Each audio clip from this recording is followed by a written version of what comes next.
how it can help you become the next success story. Now, here's your host, Jody Paydar. Welcome back. I'm Jody Paydar, and you're listening to Let's Get Radical, and we are here live at the AICPA Engage event in Las Vegas at the MGM Grand.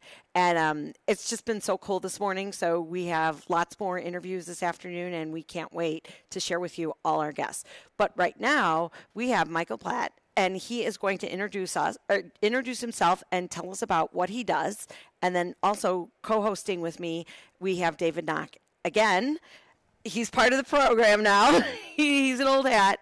And we're going to talk about really the future of the industry and what's happening in the accounting profession. Jody and David, thank you for including me in the program. Mike Platt, I'm with Inside Public Accounting, and we are a newsletter publication. We do a lot of financial and operational benchmarking of the accounting profession, and we've been working with accounting firms for a little over 30 years now, about the 1,000 largest accounting firms in the country. And the really cool thing right now for all of us is just kind of seeing all the changes that a lot of firms have been talking about for a long time, and people are now listening, people are now changing, people are now paying a lot more attention, and there's a lot more exciting changes going on in the profession. We've heard some managing partners talking about the fact that there's going to be more change in the next 50 months than there have been in the last 50 years, and that's a pretty exciting concept. Absolutely. So how are the managing partners reacting to that? With a lot of anxiety, a lot of angst, a lot of opportunity.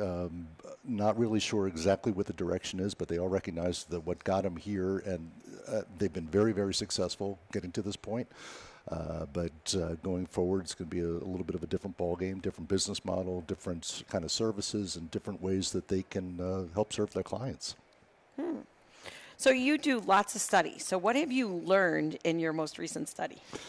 So we do a lot of the financial and operational benchmarking of the profession. We look at every metric inside and out to try to find out what makes the accounting firms tick, what's working well, what's not working well. And some of the major trends that we're seeing is certainly profitability within the accounting profession specifically for the larger firms. The profit margins are getting smaller and smaller and smaller. A lot of that has to do with the pressure on fees and the pressure on staff pricing. The accounting profession is one of the few professions that has a monopoly where they've taken the monopoly, in this case an audit, and just driven the price of the audit just into the ground. And so the fee pressure has really been a struggle for a lot of the larger firms. And when you look at the billing rates on average are increasing about 4% a year. The staff costs, including both the salary as well as healthcare and everything else like that, is going up about 7.5% a year. And so that is a completely unsustainable model for going forward, and profit margins are getting harder. And the one thing that has really defined the accounting profession forever in terms of the compliance services is the one thing that's just is the least profitable that they've got. So firms now are really shifting their focus to a lot of the other non-traditional service areas, whether that's a wealth management practice like what First Global does, whether it's technology consulting or payroll processing or HR consulting, and they're really branching out into a whole lot of different areas and really changing their views of what it means to be a public accounting firm. The more progressive ones, I believe now, are really shifting their thought process from here are the products that we sell to let me sit and talk to the client, find out what they need, and we can figure out how to help them out. So doing more consulting and stuff like that. That's certainly the goal. That's certainly the goal. So have you seen them adopting the technology the way they should? Or do you think that they're just starting now to say, oh, maybe we should look at that AI? I think that a lot of the technological changes, certainly the less expensive technological changes, really bubbled up from the much smaller firms who were a lot more quick to adapt, a lot more quick to bring them in-house, and a lot more quick to utilize them and get a lot of the efficiencies that the larger firms now are seeing, and they're looking to adapt. On the whole artificial intelligence front, blockchain and machine learning and all the pieces that go along with that, there's a lot of excitement if you're a partner that's under age, let's say 45 years old. There's a lot of angst if you're a partner above age 55 years old about it, and the partners in between, depending on their outlook on what their skill set is. I think there's a lot of opportunity that people see. They think everybody else is ahead of them. They recognize it's a very high dollar investment to create a lot of the new technologies that are out there. And frankly, when you look at the survey results, at the amount of capital that's actually sitting inside of an accounting firm, nobody's got the money to invest in something like this. So pooling resources between firms, the AICPA is looking to pool some money together. The largest accounting firms are trying to come up with some answer there. And I think there's a lot of excitement about it, but nobody's really sure where it's going.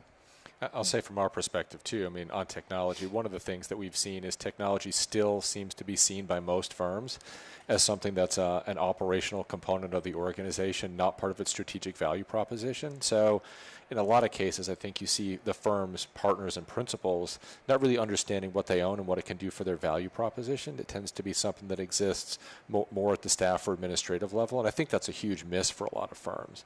Until they understand what they own and why, they're never going to be able to bring it to the value proposition, and as a result, for the firms that do figure it out, they're going to begin moving much farther, much faster.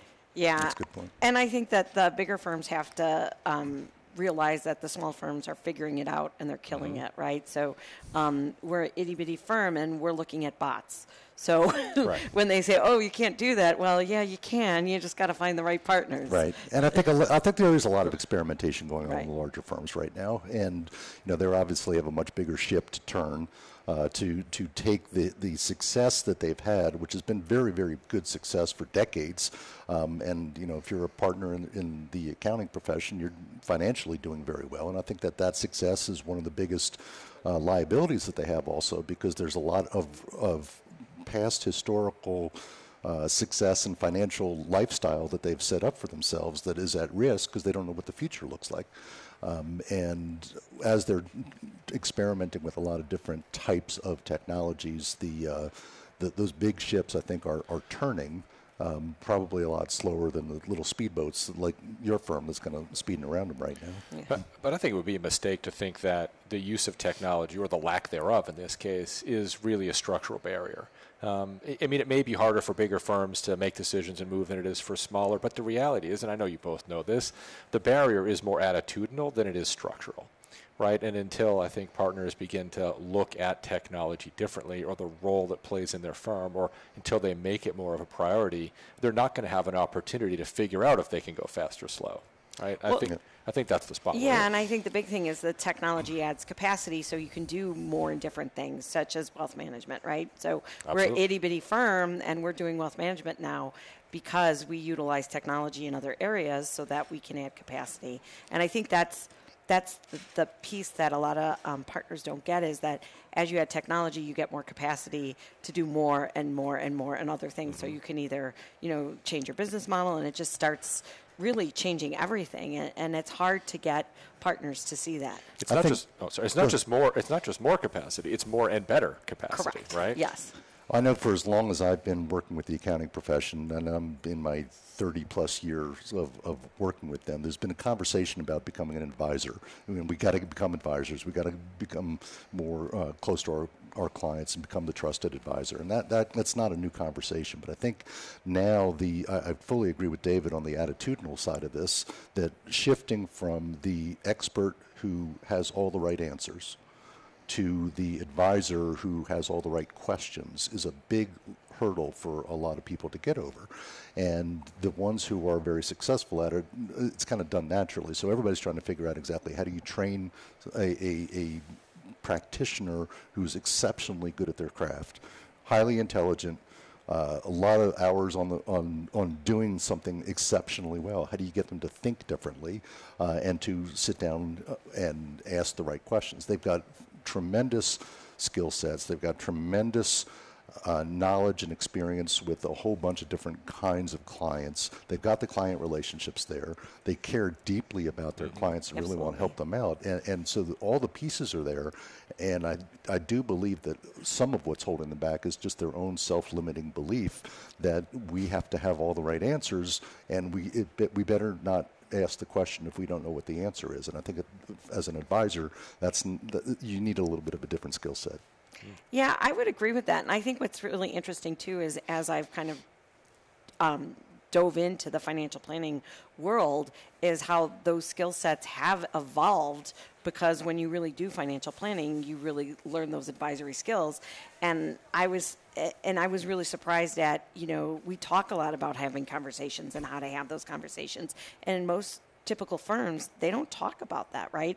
It's the expectation is you're going to talk to the client and you know how to talk to the client, not like that you would actually might be a way to coach you through that conversation, right? Sure. So to me, I think that's kind of the perfect marriage, is how do you take that financial advisory skill set and apply it to old school firms and say, look, how can we really build a better practice overall? Because I really believe the financial advisors have that, added value there. Well, they already get it. I fully agree with you on the conversation part, because that is, because we're all people, and we all want to work with others and feel good about client service and things like that. Having the conversation about just changing the conversation, I think, is a very difficult thing. One of the things that we do at Inside Public Accounting is we identify, based on a lot of different metrics, what the best of the best firms are doing. We identify the 50 best of the best firms in the United States, and then we try to find best practices that they do. And one of the distilled areas that we've identified as one of the best practices is being able to charge what you are worth and be able to explain to the client that you are worth that, explain the value proposition, explain to them why they're paying the fees that they're paying and all the value that they're getting for that. And there's a group of professionals who are really good at that, and there's a group of professionals who really struggle with that. Yeah.